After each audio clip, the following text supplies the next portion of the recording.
দাজ্জালের নাম তো আপনারা শুনেছেন। ভয়ঙ্কর ডেঞ্জারাস একটা ক্যারেক্টার।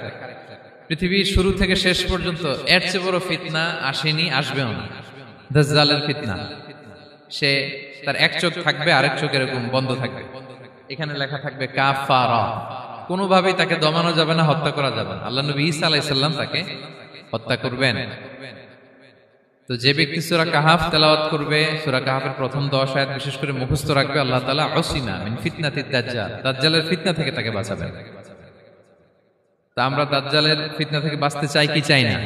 আপনারা অনেকে দেখে থাকবেন যে সূরা কাহাফের মধ্যে একটা শব্দ আছে ওয়ালিয়াতালাত্তাফ। যারা কোরআন পড়েছেন দেখে থাকবেন, না দেখলে আজকে বাসায় যে দেখবেন একটা শব্দ আছে ওয়ালিয়াতালাত্তাফ। দেখবেন কোরআনের মধ্যে এই শব্দটা বোল্ড করা, মোটা কালি দিয়ে লেখা, bold. This is the middle of the holy Quran. এটা কোরআনের একেবারে মাঝখানে এই শব্দটা। এর আগে যত আয়াত তার পরে ঠিক তত আয়াত। সুবহানাল্লাহি বিহামদিহি।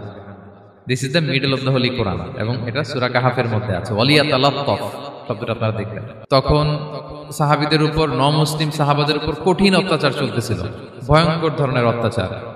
তো এই সূরাটা নাযিল করে আল্লাহ তাআলা ওনাদেরকে সান্ত্বনা দিলেন এবং বুঝাতে চাইলেন এই অত্যাচার, এই জুলুমের শিকার শুধু তোমরাই হচ্ছ না, এর আগেও হয়েছে অনেকে। 7 জন যুবক ছিল রোমান সাম্রাজ্যে, তারা তাদের ঈমান বাঁচানোর জন্য এরকম কষ্টের শিকার হয়েছিল, এবং তারা যে স্বপ্ন দেখেছিল সেই স্বপ্ন আল্লাহ তাআলা বাস্তবায়ন করেছেন। তো এই ঘটনাগুলো শুনিয়ে বেসিক্যালি মক্কার যে নও-মুসলিম সাহাবারা, তাদেরকে আল্লাহ তাআলা সান্ত্বনা দিচ্ছিলেন যে ফ্রাস্ট্রেটেড হওয়ার কিছু নেই। ওয়ালা তাহিনু ওয়ালা তাহজানু ওয়া আনতুমুল আ'লাউনা ইন কুনতুম মুমিনিন। হতাশ হবে না, চিন্তিত হবে না, বিজয় তোমাদেরই হবে যদি তোমরা মুমিন হও, যদি তোমরা বিশ্বাসী হও, তোমাদের ঈমানের দাবিতে যদি তোমরা সত্যবাদী হও। মক্কার কুরাইশরা কোনোভাবেই যখন রাসূল সাল্লাল্লাহু আলাইহি ওয়াসাল্লামকে দমাতে পারছিল না, তখন তারা প্ল্যান করলো যে আমরা মদিনাতে যে মদিনার ইহুদিদের কাছ থেকে কিছু জেনে আসি। কারণ মক্কাবাসীদের নবী, রাসূল, ওহী, আখিরাত এগুলোর ব্যাপারে কোনো ধারণা ছিল না। তো ফলে তারা কুরাইশরা নজর ইবনে হারিস এবং উকবা ইবনে আবি মুঈত এই দুইজনকে পাঠালো, তোমরা মদিনায় যাও, মদিনায় ইহুদিরা থাকে, ইহুদিদের কাছে তাওরাত নাজিল হয়েছিল, they have idea regarding prophets and আখিরাত, আখিরাত কি, নবী কি, এগুলোর আইডিয়া তাদের আছে। তো তাদের দুইজনকে পাঠালো যে তোমরা যে তাদের জিজ্ঞেস করো যে আমাদের জ্ঞাতি ভাইদের মধ্যে থেকে একজন তো নবী দাবি করে, সে কি আসলে নবী কিনা, আমরা কিভাবে বুঝবো? তো যেই চিন্তা সেই কাজ, তারা গেল মদিনাতে, মক্কা থেকে মদিনায়, যে খুলে বললো যে আমাদেরই এক ছেলে, আমাদেরই এক লোক বয়স 40 হওয়ার পর থেকে বলে আমি নবী, আমার কাছে ওহী আসে, আল্লাহ আমার কাছে বাণী পাঠায়, আর তিনি আমাকে বাণী বাহক করে পাঠিয়েছেন তোমাদের কাছে। এটা আসলে সত্য কিনা, আমরা একটু কনফিউশনে আছি। তো ইহুদিরা বলল তোমরা যে তাকে 3টি প্রশ্ন করবে, যদি উত্তর দিতে পারে বুঝবে সত্য নবী। 1 নম্বরে জিজ্ঞেস করবে যে মুহাম্মদ বলো তো আসহাবে কাহাফ কারা, আসহাবে কাহাফ সম্পর্কে তোমরা কি জানো? যে সূরাটার নাম সূরাতুল কাহাফ। কাহাফ মানে হচ্ছে কেইভ, গুহা, মানে গুহাবাসী। 7 জন যুবক এই গুহার ভিতরে আশ্রয় নিয়েছিল ঈমান বাঁচানোর জন্য। মুহাম্মদ তুমি যদি সত্য নবী হও বলো এই ঘটনাটা কি। 2 নম্বরে তাকে জিজ্ঞেস করবে জুলকারনাইন বাদশা সম্পর্কে কি জানে, সে কিছু জানে কিনা। 3 নম্বর তাকে জিজ্ঞেস করবে মা হুয়া রূহ, রূহ কি, যে রূহটা দেহে ঢুকলে মানুষ নড়ে চড়ে, প্রাণবন্ত একটা অ্যানিমেশন থাকে, এটা বের হয়ে গেলে সে ডেড বডি, লাশ হয়ে পড়ে থাকে। What is the origin of রূহ, স্পিরিট। এই 3টা প্রশ্নের উত্তর যদি জানে তাহলে আসলেই সে সত্য নবী। তারা এসে জিজ্ঞেস করলো মুহাম্মদ বলো আসহাবে কাহাফ কারা, বলো জুলকারনাইন কে, বলো রূহ কি। এই 3টা প্রশ্নের উত্তর যদি করতে পারো তাহলে বুঝবে তুমি সত্য নবী। রাসূল সাল্লাল্লাহু আলাইহি ওয়াসাল্লাম বললেন ঠিক আছে যাও, আগামীকাল উত্তর বলে দেব। তিনি ইনশাআল্লাহ বলতে ভুলে গেলেন। রাসূল সাল্লাল্লাহু আলাইহি ওয়াসাল্লামের ধারণা ছিল প্রতিদিনই তো জিবরাইল কোরআনের আয়াত নিয়ে আসে, তো তারই ধারাবাহিকতায় আগামীকাল আসবে, আমি জিজ্ঞেস করে নিব এই 3টা প্রশ্নের উত্তর। তারপরের দিন সবাই এসে হাজির, কিন্তু জিবরাইল আলাইহিস সালাম আসেনি। রাসূল সাল্লাল্লাহু আলাইহি ওয়াসাল্লাম একটু বিব্রতকর পরিস্থিতিতে বললেন। তারা বলল তুমি তো আজকে অ্যাপয়েন্টমেন্ট দিয়েছো, ডেট দিয়েছো, বলো উত্তর বলো। রাসূল সাল্লাল্লাহু আলাইহি ওয়াসাল্লাম বলল আজকে না, আগামীকাল বলে দিলাম। রাসূল সাল্লাল্লাহু আলাইহি ওয়াসাল্লাম ইনশাআল্লাহ কথাটা আর মনে করতে পারতেছেন না। এরপরের দিনও তারা এসে হাজির, কিন্তু রাসূল সাল্লাল্লাহু আলাইহি ওয়াসাল্লাম উত্তর দিতে পারতেছেন না। তারপরের দিন এভাবে পিছাচ্ছেন, রাসূল সাল্লাল্লাহু আলাইহি ওয়াসাল্লাম ডেট দিচ্ছেন না। এভাবে 1 দিন 2 দিন 3 দিন না, 15 দিন। কয় দিন? এদিকে তো এই প্রশ্নের উত্তর জানার জন্য এখন 1 জন 2 জন আসে না, দলে বলে কাফিররা আসে। কারণ রাসূল সাল্লাল্লাহু আলাইহি ওয়াসাল্লামকে এখানে অপমান করা যাচ্ছে, ছোট করা যাচ্ছে, হেয় করা যাচ্ছে।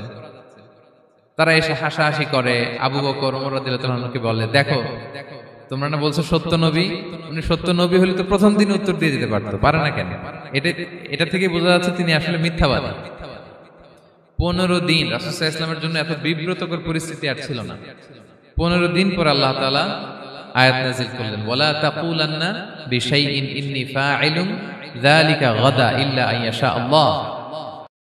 অর্থাৎ হে নবী, ভবিষ্যতের কোনো কাজে যখন ওয়াদা দিবেন, কমিটমেন্ট করবেন, আপনি আইয়াশা আল্লাহ মানে ইনশাআল্লাহ বলা ছাড়া কখনো দিবেন না। রাসূল সাল্লাল্লাহু আলাইহি ওয়াসাল্লামকে শিক্ষা দেওয়ার মধ্য দিয়ে বেসিক্যালি আল্লাহ তাআলা গোটা মুসলিম উম্মাহকে শিক্ষা দিলেন, আমাদেরকে শিক্ষা দিলেন, যাতে আমরা ভবিষ্যতের কাজে আগে ইনশাআল্লাহ বলি।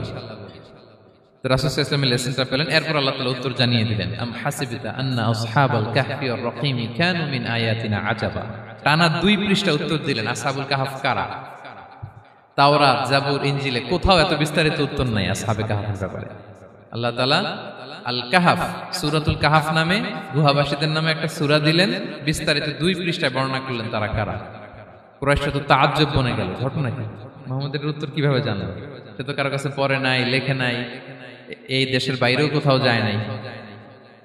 দ্বিতীয় প্রশ্ন ছিল যুলকারনাইনকে আল্লাহ আয়াত নাযিল করলেন, ওয়াসআলুনাকা আন যিলকারনাইন কুল সাআতলু আলাইকুম মিনহু যিকরা।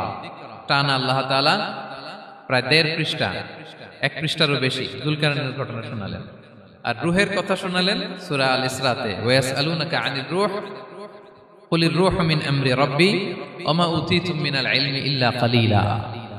রূহ এটা আল্লাহর স্পেশাল একটা অর্ডার, আল্লাহর আদেশে এটা ঢুকে আল্লাহর আদেশে বের হয়। এটা কেউ ছুঁতে পারে না, ধরতে পারে না, দেখতে পারে না, এটা আল্লাহর পক্ষ থেকে একটা মিরাকেল। 3টা প্রশ্নের উত্তর যখন আল্লাহ তাআলা দিয়ে দিলেন, রাসূল সাল্লাল্লাহু আলাইহি ওয়াসাল্লাম তাদেরকে সাবলীল ভাষায় শুনিয়ে দিলেন। তারা অবাক হয়ে গেল। যে ব্যক্তি সূরা কাহফের প্রথম 10 আয়াত মুখস্থ করবে, সে দাজ্জালের ফিতনা থেকে মুক্তি পাবে। দাজ্জালের নাম তো আপনারা শুনেছেন, ভয়ঙ্কর ডেঞ্জারাস একটা ক্যারেক্টার। পৃথিবীর শুরু থেকে শেষ পর্যন্ত এর চেয়ে বড় ফিতনা আসেনি, আসবেও না। দাজ্জালের ফিতনা, সে তার এক চোখ থাকবে, আরেক চোখ এরকম বন্ধ থাকবে, এখানে লেখা থাকবে কাফারা। কোনোভাবেই তাকে দমানো যাবে না, হত্যা করা যাবে না। আল্লাহ নবী ঈসা আলাইহিস সালাম তাকে হত্যা করবেন।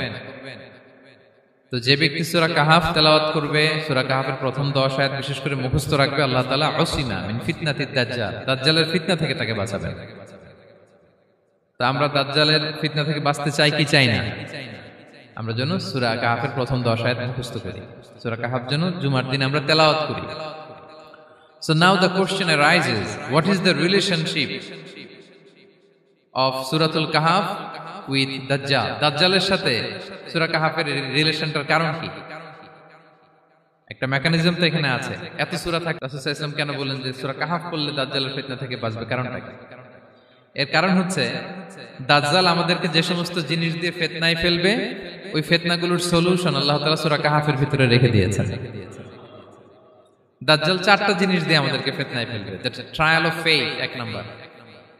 ঈমানের পরীক্ষা সে আমাদেরকে ফেলবে, আমাদের বিশ্বাস নিয়ে ছিনিমিনি খেলবে সে। এটার সলিউশন আছে সূরা কাহফ, আমি বলবো আস্তে আস্তে। 2 নম্বরে দাজ্জাল আমাদেরকে ফিতনায় ফেলবে, দ্য ট্রায়াল অফ ওয়েলথ, সম্পদ দিয়ে সে আমাদেরকে ফিতনায় ফেলবে। 3 number the trial of knowledge, জ্ঞান দিয়ে সে আমাদেরকে ফিতনায় ফেলবে। 4 number the trial of power, ক্ষমতা দিয়ে সে আমাদেরকে ফিতনায় ফেলবে। দাজ্জাল 4টা জিনিস দিয়ে আমাদেরকে পরীক্ষায় ফেলবে। কয়টা? 1 হচ্ছে ঈমানি পরীক্ষা, 2 হচ্ছে সম্পদ দিয়ে পরীক্ষা, 3 হচ্ছে জ্ঞান দিয়ে পরীক্ষা, 4 হচ্ছে ক্ষমতা দিয়ে পরীক্ষা। সে ঈমানের পরীক্ষায় আমাদেরকে ফেলবে। সে এসে বলবে আমি তোমার রব, এবং এটা প্রমাণ করার জন্য যা যা দরকার আল্লাহ তাআলা তাকে সব দিবেন। সে সব করতে পারবে। সে বলবে আমি তোমার রব। যদি বিশ্বাস না হয়, তোমার বাবাকে যদি জীবিত করে বিশ্বাস করবে? অনেকে বলবে হ্যাঁ আমার আব্বাকে জীবিত করে দেখান। তো তার বাবাকে ঠিকই সে জীবিত করে ফেলবে। আসলে শয়তান তার বাবার সূরত নিয়ে সামনে দাঁড়াবে। আরে তাই তো, এটাই তো আমার বাবা, এটাই তো আমার দাদা। মানুষ ফিতনায় পড়ে যাবে, ঈমানের ফিতনায়। সে ভাববে আসলে এটাই বোধহয় আমার রব, এবং তাকে এত ক্ষমতা দেয়া হবে, তার ডান দিকে থাকবে জান্নাত, বাঁ দিকে জাহান্নাম। তার কাছে আল্লাহ এটা দিবে। যে তার কথা শুনবে তাকে সে জান্নাতে ঢুকাবে, কিন্তু জান্নাতে ঢুকে সে জাহান্নামের শাস্তি ভোগ করবে। এটা তার বাইরের মানুষ বুঝবে না, অ্যাপারেন্টলি এটা জান্নাত। আর যে তাকে মানবে না, তাকে সে জাহান্নামে ফেলবে, কিন্তু জাহান্নামে ঢুকলেও সে জান্নাতের নাজ নেয়ামত ভোগ করবে। তাহলে এই যে ইমানের ফিতনা এসে ফেলে দিবে আমাদেরকে। তো ইমান কি করে বাঁচাবো, এটা সলিউশন আমি শোনাবো আপনাদের। 2 নম্বরে, সে আমাদেরকে সম্পদ দিয়ে ফিতনায় ফেলবে। যার যা লাগবে সে তাই দিতে পারবে, যা লাগবে। সে যদি আকাশকে বলে আকাশ বৃষ্টি দাও, যাকে তারা মানবে ওই এলাকায় বৃষ্টি হবে, সুজলা সুফলা শস্য শ্যামলা হবে, সে সমস্ত এলাকা ফল মূলে ভর্তি হবে, বরকত আর বরকত। আর যে এলাকার লোকেরা, জনপদের লোকেরা তাকে মানবে না, সে বলবে ওখানে বৃষ্টি হবে না, হবেও না, ওখানে খরা, দুর্ভিক্ষ, মাটি ফেটে চলছে, মানুষ না খেয়ে মরবে, মহামারী দুর্ভিক্ষ দেখা দেবে। তখন বিশ্ববাসী মনে করবে এটাই বোধহয় আমাদের রব। তার মানে সম্পদ দিয়ে ফিতনায় ফেলে দিবে। 3 নম্বর হচ্ছে নলেজ। তার জ্ঞানের কাছে গোটা বিশ্ব হার মানবে। পূর্বের পরের যত জ্ঞান আছে সব আল্লাহ তাকে দিবে। ইলমুল আউয়ালিন ওয়াল আখিরিন, এমন কোন প্রশ্ন নেই যেটা দিয়ে তাকে আটকানো যায়। যাই জিজ্ঞেস করবেন সব জানতা, সব বলে দেয়। ভবিষ্যৎবাণী বলে দিবে, বলবে আগামীকাল ওইখানে অমুক দেশে বোমা বিস্ফোরণ হবে, ওইখানে ওখানে দুর্ভিক্ষ হবে, ভূমিকম্প হবে, সে যা বলবে তাই হবে। তার জ্ঞানের এই বহর দেখে মানুষ ফিতনায় পড়ে যাবে। 4 নম্বর হচ্ছে দ্য ট্রায়াল অফ পাওয়ার, ক্ষমতা। তার ক্ষমতার সামনে সবকিছু একেবারে ছিন্ন বিচ্ছিন্ন হয়ে যাবে, এত ক্ষমতা হবে তার। সে যেমনটি বলবে তেমনটি করতে হবে। বাতাসের চেয়ে দ্রুত বেগে সে এক দেশ থেকে আরেক দেশে চলে যাবে। তো তার এই সমস্ত অলৌকিক ক্ষমতা দেখে মানুষ ফিতনায় পড়ে যাবে। এবং এই ফিতনা, এই পরীক্ষার মুহূর্তগুলোতে মানুষ কিভাবে নিজেকে ধরে রাখবে তার সলিউশন আল্লাহ তাআলা সূরা কাহফে দিয়েছেন। এই 4টা ফিতনা থেকে বাঁচার জন্য আল্লাহ সূরা কাহফে 4টা ঘটনা উল্লেখ করেছেন। কয়টা? 1 নাম্বার হচ্ছে আসহাবে কাহফ, যুবকদের ঘটনা, 7 জন যুবকদের ঘটনা। ঈমান কি করে বাঁচাবেন, সলিউশন ওখানে। সম্পদের ফিতনা থেকে কিভাবে নিজেকে বাঁচাবেন, এজন্য একজন বাগানওয়ালার ঘটনা আল্লাহ সেখানে বলেছেন। জ্ঞানের ফিতনা থেকে কি করে বাঁচবেন, এজন্য আল্লাহ তাআলা মুসা আলাইহিস সালাম এবং খিজির আলাইহিস সালামের ঘটনা সেখানে উল্লেখ করেছেন। আর ক্ষমতার ফিতনা থেকে কি করে বাঁচবেন এটা বোঝানোর জন্য আল্লাহ তাআলা যুলকারনাইনের ঘটনা উল্লেখ করেছেন। 4টা ফিতনা থেকে বাঁচার জন্য কয়টা ঘটনা? 4টা ঘটনা। আমরা তাহলে একটা একটা করে ঘটনা শুনি, আমরা একটু উদ্ধার করার চেষ্টা করি যে কি কি সলিউশন আল্লাহ তাআলা আমাদের বাতলে দিলেন। 1 নম্বর হচ্ছে আসহাবে কাহফের ঘটনা। এটা 250 খ্রিস্টাব্দের সময়কালে রোমান সাম্রাজ্যের একজন বাদশা ছিল, নাম দাকিয়ানুস।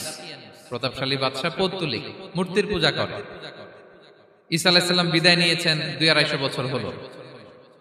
তো সব নবীর ধর্মই কিন্তু ইসলাম, যদিও আমরা নাসারা বলি, ইহুদি বলি, সব নবীদের ধর্মই কি ইসলাম।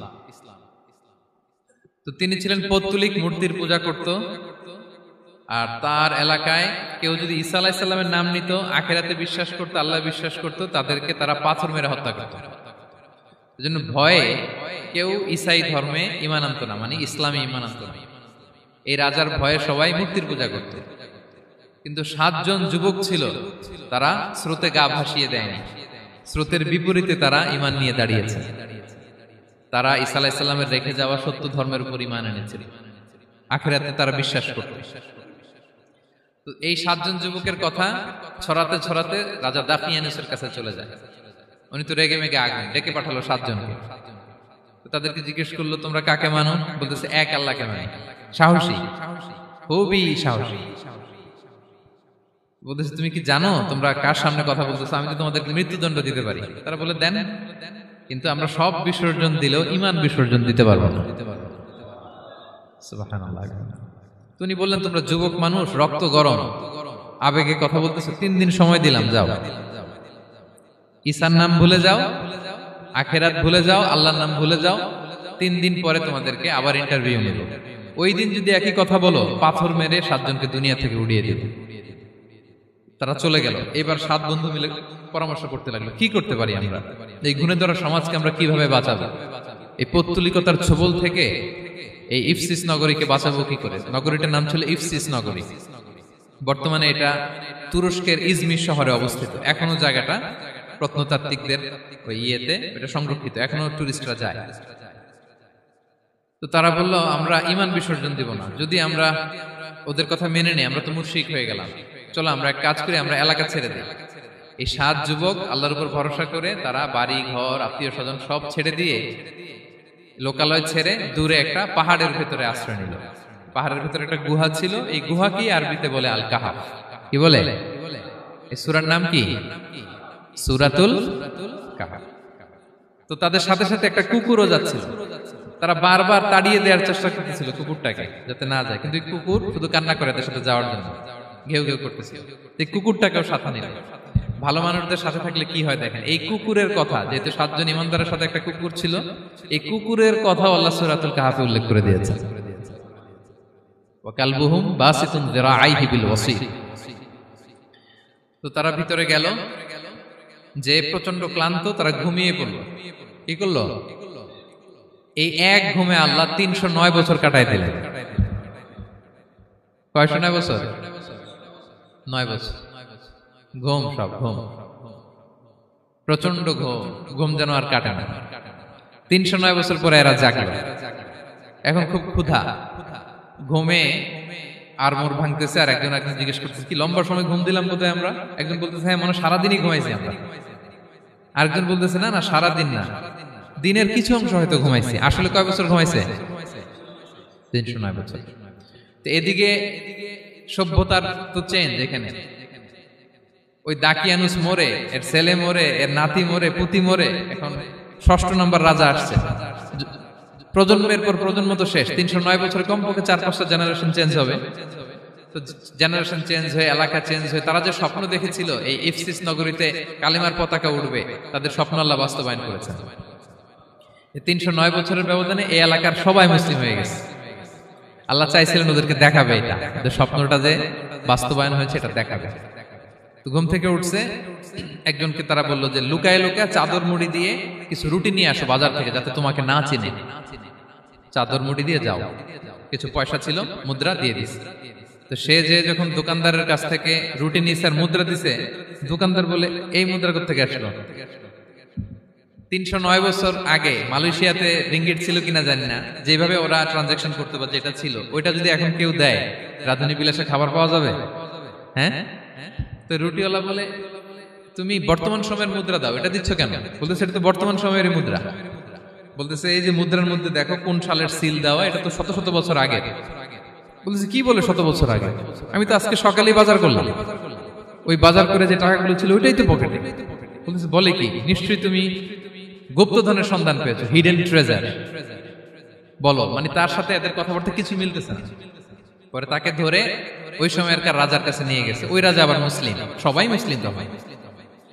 সে যা বলে এরাও কেউ বিশ্বাস করে না, এরাও যা বলে এও বিশ্বাস করে না। আর এলাকা এর বাড়ি ঘর আসবে কোত্থেকে? এর নাতি পুতি যা আছে 5-6 পুরুষ তো মরে সবাই কবরে।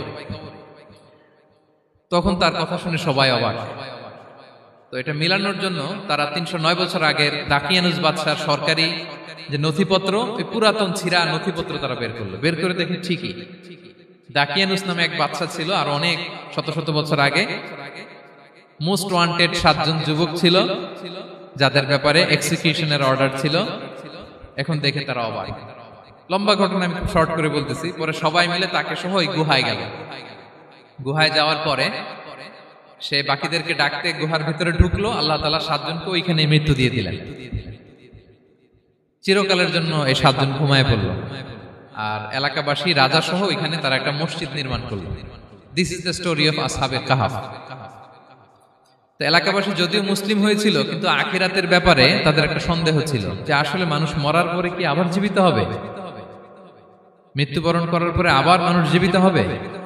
তাদের মনের মধ্যে একটা সন্দেহ ছিল যে আসলে মারা গেলে মানুষ আবার উঠতে পারে। তাদের এই সন্দেহ দূর করার জন্য আল্লাহ তাআলা এই 7 জনকে 309 বছর ঘুম পাড়িয়ে আবার জীবিত করলেন। সুবহানাল্লাহ বিহামদিহি। তাহলে ঈমান কিভাবে বাঁচাতে হয়, এটার প্রেরণা আমরা এই 7 যুবকের কাছ থেকে পাই। এখানে যেটা আমরা শিখি প্রিয় ভাইরা, 1 নম্বর লেসন হচ্ছে আমাদের গুড কোম্পানি লাগবে, রাইটাস পিপল, মানে আমাদের সার্কেলটা ভালো হইতে হবে। তাদের 7 জনের সার্কেলটা খুব ভালো ছিল, ফলে তারা বিপথে যায় নাই, এবং তারা এমন শক্ত সিদ্ধান্ত নিয়েছে যে আল্লাহ তাআলা সেটাতে বরকত দিয়েছেন, গোটা সমাজকে আল্লাহ তাআলা চেঞ্জ করে দিয়েছেন। এটা হচ্ছে 1 নম্বর লেসন। আপনি ঈমান বাঁচাতে হলে আপনার সার্কেল ভালো লাগবে। খুঁজবেন যে এলাকায় যাবেন ওখানে নামাজি সার্কেল কারা আছে, ওখানে জ্ঞানী গুণী সার্কেল কারা আছে, ওখানে ভালো কাজ করতে চায়, একে অপরকে সহযোগিতা করে, কল্যাণের পথের যাত্রী কারা আছে, খুঁজতে হবে আপনাকে। খুঁজে ওই সার্কেলে আপনি যুক্ত হবেন, তাইলে ঈমান বাঁচানো যাবে। ক্লিয়ার? 2 নাম্বার হচ্ছে the conflict between believers and disbelievers it's universal. সত্য মিথ্যার লড়াই এটা চিরন্তন, আজীবন থাকবে। এটা ওনাদেরও ছিল, এখনো আমাদের লড়াই করে যেতে হচ্ছে, আমাদের ভবিষ্যৎ প্রজন্মও করবে। এই লড়াইটা আমরা করে যেতে চাই। কি বলেন? হ্যাঁ, থামা যাবে না? আমরা থামতে আসি নাই, আমরা এই লড়াইটা করে যাব, আমরা সত্যের কথা বলেই যাব ইনশাআল্লাহ। বলেন। 3 নাম্বার হচ্ছে যে লেসনটা আমরা পাই, অনেকগুলো লেসন, আমি খুব প্রেসাইজলি বলতেছি। যুবকরা চাইলে একটা সমাজকে পাল্টে দিতে পারে। এই পৃথিবীতে যত বড় বড় বিপ্লব হয়েছে এগুলো যুবকরা এনেছে। তারা হচ্ছে সভ্যতা গড়ার কারিগর। আসহাবে কাহাফ আমাদের এই সময়ের নওজওয়ানদের জন্য প্রেরণা, তারা আমাদের জন্য প্রেরণার বাতিঘর। তারা যেমনি ঈমানকে রক্ষা করেছে, আমাদের যুবকরা চাইলেও তাদের ঈমানি চেতনাতে স্পিরিট দিয়ে সমাজটাকে পাল্টে দিতে পারে। কি বলেন? এখানে বেশিরভাগই তো যুবক। হ্যাঁ, গুড সার্কেলে থাকবেন তো আপনারা? সত্যের পক্ষে সবাই থাকবেন তো? আল্লাহ তাআলা কবুল করুন। আচ্ছা, এবার 2 নাম্বার ছিল সম্পদের ফিতনা, কিভাবে বাঁচবেন। আসহাবে কাহাফের পরে সূরা কাহাফে আল্লাহ তাআলা একজন বাগানওয়ালার ঘটনা বলেছে। 2 জন বন্ধু, একজন একটু গরিব, সে বিশ্বাসী, আরেকজন ধনী, সে অবিশ্বাসী। তাকে আল্লাহ তাআলা বিশাল বড় খেজুরের বাগান আর আঙ্গুরের বাগান দিয়েছেন, বিশাল বড়, অনেক বড় বিজনেস ম্যাগনেট। তো এই সম্পদের অহংকার সে করত। সে প্রায় তার গরিব বন্ধুকে বলতো যে তোর চেয়ে আমার সম্পদও বেশি, সন্তানও বেশি, জনবল বেশি, লোকবল বেশি, অর্থবল বেশি, সব বেশি। অহংকারে তার পা মাটিতে পড়তো না। আর সে আখিরাতে অবিশ্বাস করত এবং সে বলতো যে এই সম্পদ আমারে বাঁচাবে, চিরকাল আমাকে স্মরণীয় করে রাখবে, এই সম্পদ কোনোদিন যাবে না। অনেক বড় বড় ধনীরা আছে, তারা এরকম মনে করে যে আমি এত বড় সিআইপি, হ্যাঁ, আমি এত বড় বিজনেস ম্যাগনেট, এই দিন বোধহয় আর চেঞ্জ হতে পারে না, আমার আজীবনই বোধহয় এত পাওয়ার থাকবে, এত সম্পদ থাকবে। এটা ভুল ধারণা। এটা কি ভুল ধারণা? এই যে তুরস্কে দুর্ভিক্ষ হইল না, আপনারা দেখছেন না যে অনেক সম্পদের মালিক বাড়ি ঘর ভেঙে রাস্তার ফকির। এখন ওই যে রিফিউজিদের জন্য যে খাবার আসছে ওখানে লাইনে দাঁড়াইছে, কারণ এখন লাইনে না দাঁড়ালে খাবারও তো মিলবে না। 1000 কোটি টাকার মালিক ছিল, ভেঙে চুরে সব শেষ। এখন রিলিফের নেওয়ার জন্য দুস্থদের কাতারে ওখানে দাঁড়াইছে, কারণ দাঁড়াইলেই কিছু খাবার পাওয়া যাবে, খিচুড়ি পাওয়া যাবে, তা না হলে তো খাবারটাও মিলবে না। এই যে বঙ্গবাজারে আগুন লাগলো আমাদের বাংলাদেশে, 20টা-25টাও দোকান ছিল অনেকের যাদের অন্যান্য বিজনেস আছে তারা হয়তো সার্ভাইভ করতে পারতেছে, কিন্তু এমন অনেক ব্যবসায়ী ছিল সব শেষ, জ্বলে পুড়ে, তার টাকা পয়সা পুঁজি স্বপ্ন সব শেষ। তো ধনীকে গরিব বানাতে আল্লাহর 1 সেকেন্ডও লাগে না। ওই বিশাল প্রাসাদ থেকে টেনে ভাঙ্গা থালা হাতে দিয়ে রাস্তায় নামাইতে আল্লাহর কয় সেকেন্ড লাগে বলেন তো? 1 সেকেন্ডও লাগে না। সো এই লেসনটা কিন্তু আমাদের নিতে হবে। এবং ওই ব্যক্তির নসিবে তাই ঘটেছিল। সে যখন অহংকার করতেছিল, আল্লাহ তাআলা আকাশ থেকে হুসবান একটা আগুন পাঠালেন। ওই আগুন এসে তার আঙ্গুরের বাগান, তার খেজুরের বাগান, বিশাল মাইলকে মাইল এই বাগান জ্বালিয়ে পুরো মুহূর্তের মধ্যে সারখার করে, এবং মুহূর্তের মধ্যে সে পথের ভিখারি, ফকির। এই ঘটনাটা এনে আল্লাহ তাআলা সম্পদশালীদেরকে রিমাইন্ডার দিলেন যে এই সম্পদের ফিতনায় তোমরা পড়ে যেও না।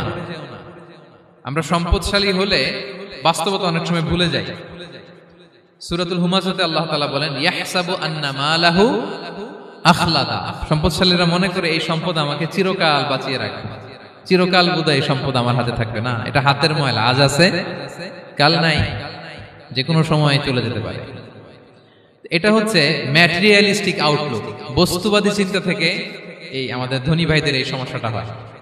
ভোগবাদী চিন্তার প্রভাব আর কি। সম্পদ যখন হাতে থাকে ধরাকে সরাজ্ঞান করে, মনে করে যে সবই আমার কন্ট্রোলে। না, আপনারে ওই গরিবের কাতারে আনতে, ওই রিলিফের সম্পদ নেয়ার জন্য ওই লাইনে দাঁড় করাইতে আল্লাহর 1 সেকেন্ডও লাগে না।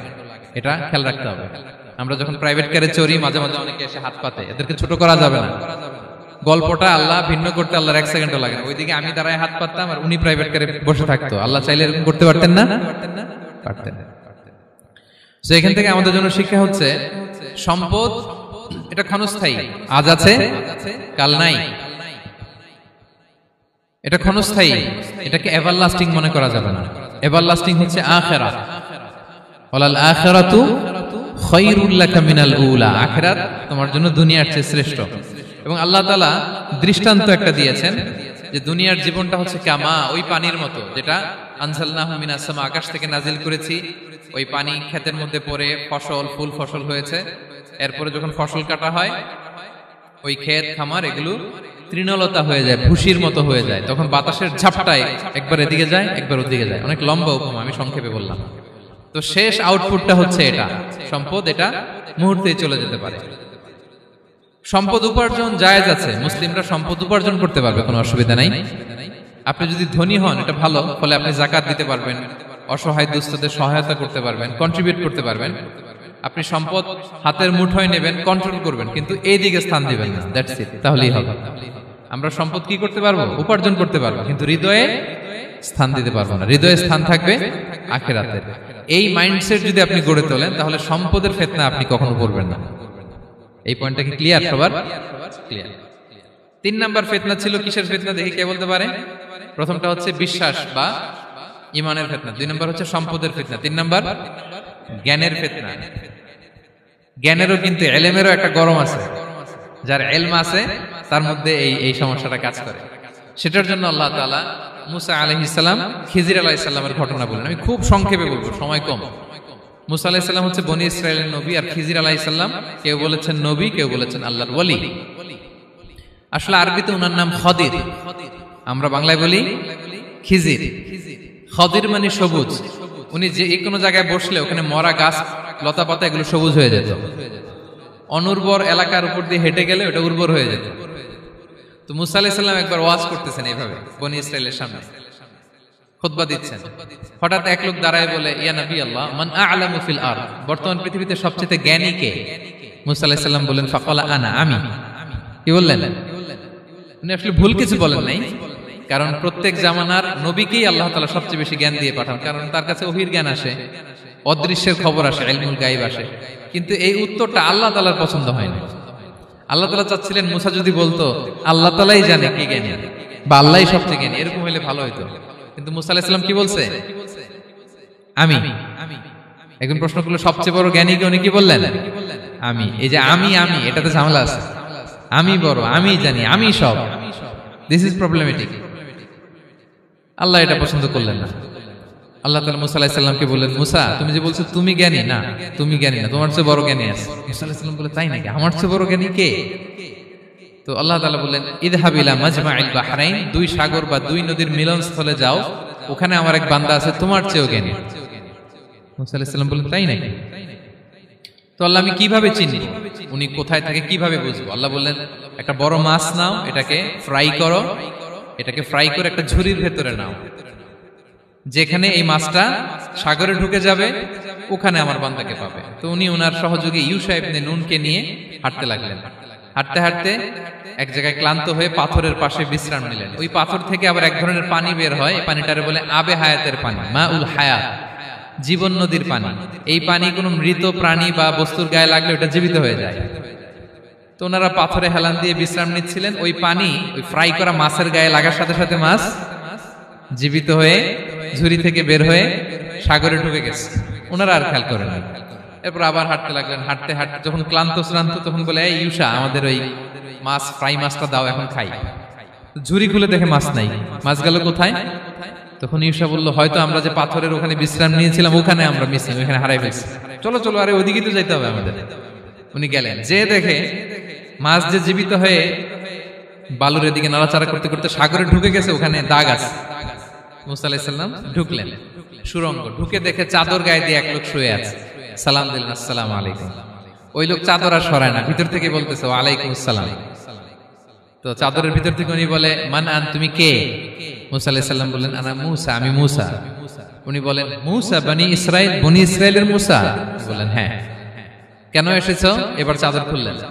বলতেছে, আপনার কাছ থেকে কিছু শিখতে আসছি। আল্লাহ বলছে, আপনি নাকি সবচেয়ে বড় জ্ঞানী। আমি ভুল করে বলে ফেলছিলাম আমি। আল্লাহ বলছেন যে আপনি নাকি জ্ঞানী। বলতেছে, না, তুমি আমার জ্ঞান নিতে পারবে না, ওই ধৈর্য শক্তি তোমার নাই। মুসা আলাইহিস সালাম বললেন যে, আপনি যে কোনো শর্তে আমাকে একটু রাখেন কয়েকদিন, আপনার সাথে আমি রাজি। বললেন, না, তুমি পারবে না। মুসা আলাইহিস সালাম জোর করতে লাগলেন। অবশেষে খিদির আলাইহিস সালাম রাজি হলেন। বললেন শর্ত হচ্ছে আমি যাই করি আর না করি আমাকে কোনো প্রশ্ন করা যাবে না। মুসা আলাইহিস সালাম বললেন ওকে। সফর শুরু হলো। সামনে নদী, এক লোক তাদের নৌকা দিয়ে নদী পার করাই দিল। নদী পারাপারের পর খিজির আলাইহিস সালাম লাঠি দিয়ে নৌকার তলাটা ছিদ্র করে দিলেন।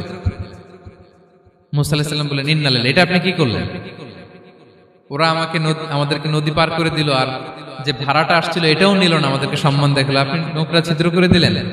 খিজির আলাইহিস সালাম বলছে এই যে আমি বলছিলাম না তুমি ধৈর্য ধারণ করতে পারবো না, যাও তোমার রাস্তায় তুমি, আমার রাস্তায় আমি। মুসা আলাইহিস সালাম আবার ক্ষমা চাচ্ছেন যে আপনি আমার ক্ষমা করেন, আমি তো ভুলে গেছি, আর প্রশ্ন করবেন না। চলতে লাগলেন। হঠাৎ বাচ্চারা খেলতেছে, এক বাচ্চাকে ধরে হত্যা করলেন খিজির আলাইহিস সালাম। এবার তো মুসা আলাইহিস সালাম রেগে গেছে, আপনি করলেনটা কি? নিষ্পাপ ফুলের মতো শিশুকে হত্যা করলেন। খিজির আলাইহিস সালাম বলে এই যে আমি জানতাম যে তুমি ধৈর্য ধারণ করতে পারবে না, তোমার রাস্তা এক, আমার রাস্তা এক, যাও। এবার মুসা আলাইহিস সালাম করজোর করতেছে যে this is the last chance, একটা ফাইনাল চান্স দেন, একটা সুযোগ দেন, আর আমি প্রশ্ন করব না, এটাই লাস্ট। বলেন ওকে ঠিক আছে। হাঁটতে হাঁটতে এক ইহুদি বসতির সামনে যে হাজির, দুজনই খুব ক্ষুধার্ত, খাবার চাইলো, এরা আবার কৃপণ, খাবার দিল না। তো খিজির আলাইহিস সালাম বললেন ঠিক আছে, খাবার যেতে দিচ্ছেন, আমরা চলে যাই। যাওয়ার পথে দেখতেছে এই এলাকার একটা দেয়াল ভেঙে পড়ে যাবে। তিনি বললেন মুসা চলো এটা ঠিক করে দেই। দুইজন মিলে প্রচন্ড ক্ষুধায় এটা সেটা এনে দেয়ালটা তৈরি করতেছে। মুসা আলাইহিস সালাম তো এমনিই রাগী, পেটে আবার ক্ষুধা, আবার বলছে কিছু বলাও যাবে না। তিনি এবার আর প্রশ্ন করেন, বলতেছে ওরা এত কিপটামি করলো আর আপনি এটা করে দিলেন, আপনি তো চাইলে এটা টাকা নিতে পারতেন, পারিশ্রমিক নিতে পারতেন চাইলে। এই কথা বলার পর খিজির আলাইহিস সালাম বললেন হাযা ফিরাকু বাইনি ওয়া বাইনি, এখানেই তোমার আর আমার সেপারেশন, আর সামনে আগানো যাবে না, তোমার কোনো ধৈর্যই নাই। তো এতটুকু তোমাকে আমি বলি যে আমি একটাও আল্লাহর আদেশ ছাড়া করি নাই, আল্লাহর আদেশে আমি করেছি। কি? এক নম্বর হচ্ছে ওই যে আমাদের ভাড়া নিতে চাইলো না, আমাদেরকে পার করে দিল, নৌকাটা ছিদ্র করেছি কারণ এই এলাকায় একজন জালিম বাদশা আছে, সে নৌকা পেলেই গরিব মাঝিদের নৌকা সিজ করে নিয়ে যায়। তো এটাকে যখন তলায় ছিদ্র করে দিছি, এই রাজার লোকেরা এসে দেখবে যে এটা তলা ছিদ্র, তো পানি ঢুকতেছে, এটা আর নিবে না, ওরা পরে সামহাও এটা রিপেয়ার করে চালাইতে পারবে। মুসা আলাইহিস সালাম বলে সুবহানাল্লাহ, তাই তো, এটা তো আমি বুঝতে পারি নাই। আর ওই ছোট শিশুটাকে হত্যা করছি, ও অনেক বড় জালিম হবে এলাকা, তার ফিতনায় এলাকাবাসী তটস্থ থাকবে, সে তার মা বাবাকেও জাহান্নামে নেবে, এজন্য আল্লাহ তাআলা আদেশ দিয়েছেন আমাকে, আল্লাহর আদেশে আমি তাকে হত্যা করেছি। মুসা আলাইহিস সালাম বললেন তাই তো, এটা তো অনেক ভালো কাজ করছেন তাইলে। তো বলতেছে তাহলে ওইটা বলেন, খাবারও দিল না, এত কৃপণ, এদের দেয়াল কেন ঠিক করতে গেলেন আপনি? তখন তিনি বললেন যে আসলে এটা একটা ইয়াতিমদের ঘর ছিল, দুইটা ইয়াতিম শিশু, তাদের বাবা মা খুব ভালো ছিল, আর এই দেয়ালের নিচে আছে গুপ্তধন, এই দেয়ালটা পড়ে যাবে, এই গুপ্তধন তারা ছোট মানুষ নিতে পারবে না, এলাকাবাসী তাদেরকে বঞ্চিত করে নিয়ে যাবে। আমি দেয়াল গড়ে দিলাম যাতে করে তারা যখন প্রাপ্তবয়স্ক হয় নিজেদের সম্পদ নিজেরা বুঝে নিতে পারে। সুবহানাল্লাহ ওয়া বিহামদিহি। মুসা আলাইহিস সালাম বলে তাই তো, এগুলো তো আমি বুঝতে পারি নাই। তো এই ছিল খুব সংক্ষিপ্ত পরিসরে মুসা আলাইহিস সালাম খিজির আলাইহিস সালামের ঘটনা। তো রাসূল সাল্লাল্লাহু আলাইহি ওয়াসাল্লাম বুখারীতে একটা চমৎকার কথা বলেছেন, তিনি বলেছিলেন ওয়াদিদনা আন্না মুসা সাবার হাত্তা ইউকাসসা আলাইনা মিন আমরিহিমা। রাসূল সাল্লাল্লাহু আলাইহি ওয়াসাল্লাম বলেছিলেন ইস, আমার ভাই মুসা যদি আরেকটু ধৈর্য ধরতো তাহলে আরো কিছু অজানা তথ্য আমরা জানতে পারতাম। এখান থেকে, এই ঘটনা থেকে আমরা কি শিখলাম? প্রথম যেটা আমরা শিখলাম, জ্ঞান নিয়ে বড়াই করতে নেই, ঠিক কিনা? জানার কোনো শেষ নেই, জাননেওয়ালার উপরও জাননেওয়ালা আছে, জ্ঞানীর উপরও জ্ঞানী আছে। আপনি কিছু জেনেই মনে করবেন না আমি সব জানি, আপনার চাইতেও বেশি জ্ঞানী অনেকে আছে। অনেক সময় বক্তার চাইতেও শ্রোতারা অনেক জ্ঞানী, হয়তো এখানে এমন অনেক জ্ঞানী লোক আছে যার ধারে কাছেও আমরা কেউ নেই, হতে পারে। সো আমি সব জানি, এটা ভুল, এটা শয়তান বলে। এটা কে বলে? শয়তান বলে। আবু নাওয়াস একটা কবিতা লিখেছেন, ওয়াকুল লিমান ইয়াদঈ ফিল ইলমি ফালসাফাতান হাবাসতা শাইআন ওয়া গাবাত আনকা আশিয়াউ। কেউ যদি বলে আমি সব জানি, তুমি তাকে বৃদ্ধাঙ্গুলি দেখিয়ে বলো আপনি কিছুই জানেন না, আপনি অল্প কিছু জেনেছেন, জানার এখনো অনেক বাকি। তাহলে মুসা আলাইহিস সালামের এই ঘটনা জিজ্ঞেস করা হলো কে জ্ঞানী, উনি বললেন আমি জ্ঞানী। এরকম কি আমরা কখনো বলবো? না। সবচাইতে বড় জ্ঞানী কে? ওয়া ফাওকা কুল্লি যী ইলমিন আলিম, সবচাইতে বড় জ্ঞানী আল্লাহ তাআলা। সো জ্ঞান নিয়ে আমরা অহংকার করব না। দুই নম্বর যে শিক্ষাটা আমরা পাই, ওই যে নৌকা দিয়ে পারাপার হচ্ছিল, তখন একটা চড়ুই পাখি এসে সাগরের মধ্যে মুখ দিয়েছিল। তো খিজির আলাইহিস সালাম বললেন, মুসা তুমি কি চড়ুই পাখিটা দেখতে পাচ্ছ? হ্যাঁ দেখতে পাচ্ছি। চড়ুই পাখিটা যে সাগরে মুখ দিয়ে দেখতে পাচ্ছ? হ্যাঁ দেখতে পাচ্ছি।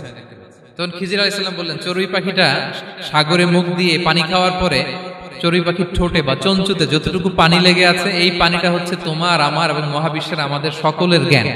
আর এই মহাসাগরের সকল পানি হচ্ছে আল্লাহ তাআলার জ্ঞান। আল্লাহ তাআলা বলেছেন, ওমা উতিতুম মিনাল ইলমি ইল্লা কালিলা, আমি তোমাদেরকে একেবারে অল্প জ্ঞান দিয়েছি, একেবারে অল্প।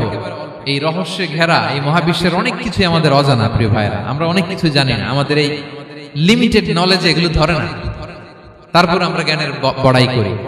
আপনারা উপমাটা বুঝতে পারছেন? একটা নৌকা থেকে চড়ুই পাখি ঠোঁট দিয়ে পানি খাচ্ছে, পানি খাওয়ার পরে স্বভাবতই চড়ুই পাখির ঠোঁটে একটু পানি তো লাগবে।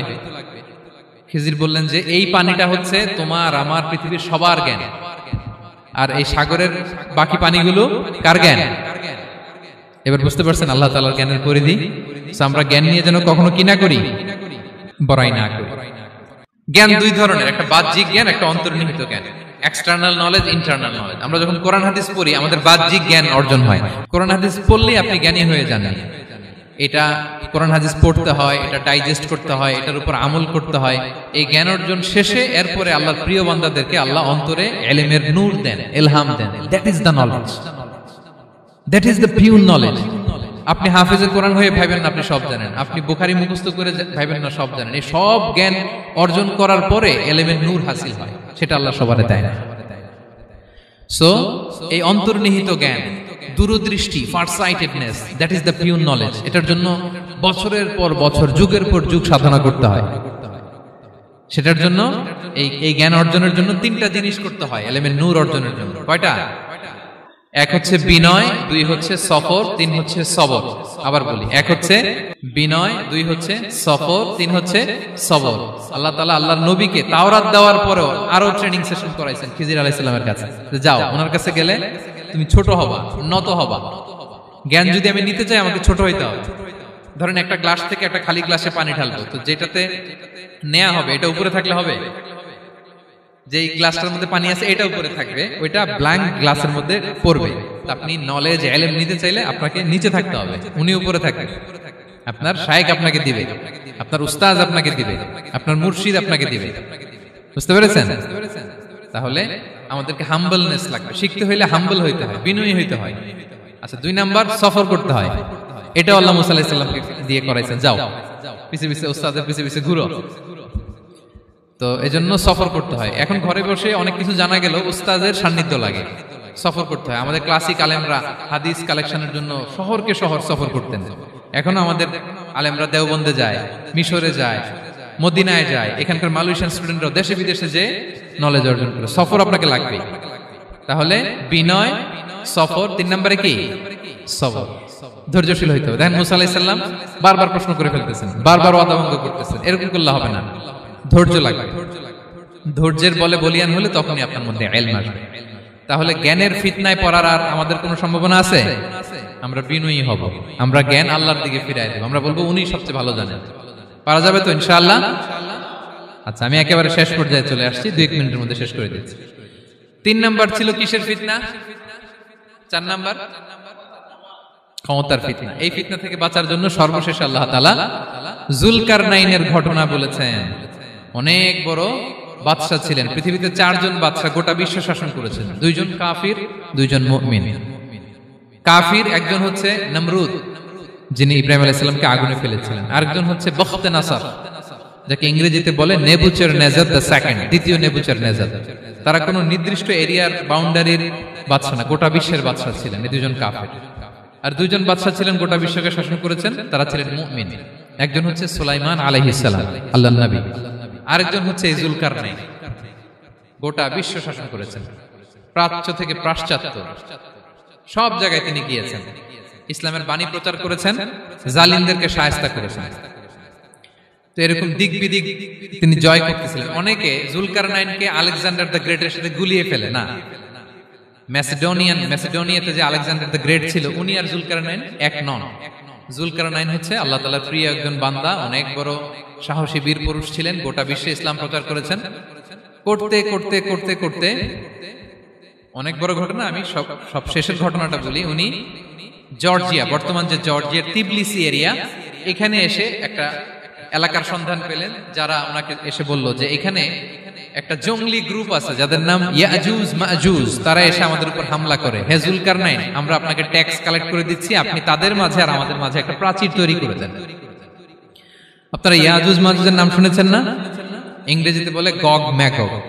নূহ আলাইহিস সালামের 4 সন্তান ছিল, হাম, সাম, ইয়াফাস, কানাআন। এই ইয়াফাসের বংশধর হচ্ছে ইয়াজুজ মাজুজ, জঙ্গলি, হাজার হাজার শুধু বংশ বিস্তার করে। তারা এসে লোকালয়ে মানুষের উপর আক্রমণ করে, তাদের গবাদি পশু এগুলো ছিনিয়ে নেয়, ফলমূল খেয়ে ফেলে। তো জুলকারনাইন বাদশার কাছে যখন বিচার দেওয়া হলো, উনি বললেন ঠিক আছে, তোমাদের ট্যাক্স দেয়া লাগবে না, তোমরা শারীরিক পরিশ্রম করে আমাকে সাহায্য করো। তো উনি বর্তমানে হচ্ছে এক পাশে কৃষ্ণ সাগর, ব্ল্যাক সি, আরেকদিকে কাস্পিয়ান হ্রদ বা কাস্পিয়ান সাগর, এর মাঝখানে 1200 কিলোমিটার লম্বা মাউন্টেন রেঞ্জ, পাহাড়ি এরিয়া, আপনারা গুগলে দেখবেন। এইখানে 2 পাহাড়ের মাঝখানে ফাঁকা জায়গায় তিনি বড় বড় লোহার পাত প্রথিত করলেন, গেড়ে দিলেন। এরপরে তামা, সীসা গালিয়ে বিশাল একটা ওয়াল তৈরি করলেন। এটা জুলকারনাইন উনার বানানো ওয়াল বা ড্যাম, প্রাচীর। এখন আর ইয়াজুজ মাজুজ আসতে পারে না, ওরা আর আসতে পারে না। ওরা প্রতিদিন এটা ভাঙার চেষ্টা করে, কিন্তু ভাঙতে ভাঙতে আরেকটু ভাঙলেই ভেঙে যাবে। ওরা বলে আগামীকাল ভেঙে ফেলবে, ইনশাল্লাহ বলতে ভুলে যায়। এজন্য এরপরের দিন এসে দেখে আবার এটা আগের মতো হয়ে আসছে। কিয়ামতের আগ দিয়ে ওদের মধ্যে এই ইনশাআল্লাহর প্রেরণা আসবে। তাদের একজন বলে উঠবে, আগামীকাল ইনশাআল্লাহ আমরা এটা ভেঙে খান খান করে দেব, ঠিকই ভেঙে ফেলবে। তখন তারা ভেঙে চুরে কুটি কুটি ইয়াজুজ মাজুজের দল এসে হামলে পড়বে। সামনে পড়বে তাবারিয়া সাগর, একদল এসে তাবারিয়া সাগর এমন ভাবে খাবে, এই দল যাওয়ার পরে আরেক দল এসে এখানে যে সাগরে যে পানি ছিল এটা কল্পনাই করতে পারবে না। তারা পৃথিবীতে ফিতনা ফাসাদ করবে। ঈসা আলাইহিস সালাম তখন আসবেন, দোয়া করবে আল্লাহ তাআলার কাছে মুমিনরা, একটা মহামারী দিবে আল্লাহ তাআলা ইয়াজুজ মাজুজের মধ্যে, ওরা মরে যাবে সব। এরপর বিশাল এক পাখি এসে তাদেরকে আল্লাহর মর্জি মাফিক এমন এক জায়গায় ফেলে আসবে, কেউ জানবে না। তো তারা যে পচে গলে মাটির সাথে মিশেছিল, এই গলিত লাশ থেকে মাটি খুব উর্বর হয়ে যাবে।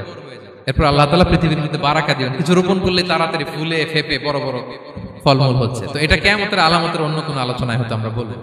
তো জুলকারনাইন তিনি বিশাল এখানে প্রাচীর তৈরি করে দিয়েছিলেন, এবং প্রাচীর তৈরি করে দিয়ে তাদেরকে বলেছিলেন যে যতদিন আল্লাহ তাআলা চাইবেন এটা থাকবে, এবং যেদিন আল্লাহ তাআলার আদেশ আসবে এটা ভেঙে খান খান হয়ে যাবে। তার মানে দেখেন, এত পাওয়ারফুল, এত শক্তিশালী, এত ক্ষমতাধর হওয়ার পরেও তিনি তার ক্ষমতাকে কার দিকে ফিরিয়ে দিয়েছেন? যে আল্লাহ যতদিন চাইবে এই প্রাচীর টিকে থাকবে, যেদিনই আল্লাহ তাআলার আদেশ আসবে এই প্রাচীর ভেঙে খান খান হয়ে যাবে। সো আমরা ক্ষমতার দেখা পেলে, চেয়ার একটা পেলে, আমরা যেন জালিম হয়ে না উঠি, এটা হচ্ছে এখান থেকে শিক্ষা। আমরা যেন জুলুম না করি। উনি সম্পদের মালিক ছিলেন, ক্ষমতার মালিক ছিলেন, কিন্তু উনি যে আল্লাহর বান্দা এটা ভুলে যান নাই। আমরা যখন ক্ষমতাশীল হই, আমরা যখন প্রধানমন্ত্রী হই, আমরা যখন প্রেসিডেন্ট হই, আমরা যখন পাওয়ারফুল হই, আমাদের সবচেয়ে বড় পরিচয় যে আমরা আব্দুল্লাহ, আল্লাহর গোলাম, এটা আমরা ভুলে যাই। আমাদের আসল পরিচয় কি? আমরা আল্লাহর গোলাম। আমরা যে আল্লাহর গোলাম, এই চিন্তাটা, এই সেন্সটা যদি আমাদের মাথায় থাকে, তাহলে ক্ষমতা আমাদেরকে দাম্ভিক বানাতে পারে না, আর ওই ক্ষমতা আমাদেরকে ফিতনায়ও ফেলবে না। তাহলে সম্মানিত সুধী, দাজ্জাল কয়টা জিনিস দিয়ে আমাদেরকে ফিতনায় ফেলবে? 4টা। দ্য ট্রায়াল অফ ফেইথ, ইমানের পরীক্ষা; দ্য ট্রায়াল অফ ওয়েলথ, সম্পদ দিয়ে পরীক্ষা; দ্য ট্রায়াল অফ নলেজ, জ্ঞানের পরীক্ষা; দ্য ট্রায়াল অফ পাওয়ার, ক্ষমতার পরীক্ষা।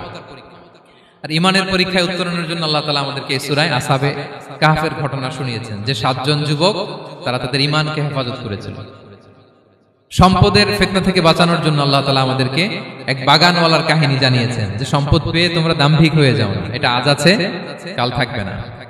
জ্ঞানের পরীক্ষা থেকে আমাদের মুক্তির জন্য আল্লাহ তাআলা অনেক বড় করে আল্লাহ নবী মুসা আলাইহিস সালাম এবং খিজির আলাইহিস সালামের ঘটনা শুনিয়েছেন, আমাদের বুঝিয়েছেন যে আমাদেরকে বিনয়ী হতে হবে, জ্ঞানের জন্য সফর করতে হবে এবং সবর করতে হবে। সবশেষে আল্লাহ তাআলা ক্ষমতার ফিতনা থেকে বাঁচানোর জন্য ক্ষমতাধর, আমরা তো একটা দেশের মালিক হই এখন, অমুক দেশের প্রেসিডেন্ট, অমুক দেশের প্রধানমন্ত্রী, উনি গোটা বিশ্বের প্রতাপশালী রাজা ছিলেন জুলকারনাইন। তারপরেও উনি যে আব্দুল্লাহ, উনি যে আল্লাহর গোলাম, এটা তিনি ভুলে যাননি। তাহলে এইভাবে যদি আমরা এই ফিতনাগুলো থেকে বাঁচার চেষ্টা করি, তাহলে এই ফিতনা থেকে আমরা বেঁচে থাকতে পারবো, এবং দাজ্জাল যদি এই মুহূর্তেও আসে, সে আমাদেরকে বিভ্রান্ত করতে পারবে না। পারবে? পারবে না ইনশাআল্লাহ। ইনশাআল্লাহ বলেন। আর ভবিষ্যতের সব কাজের আগে আমরা সবসময় কি বলবো?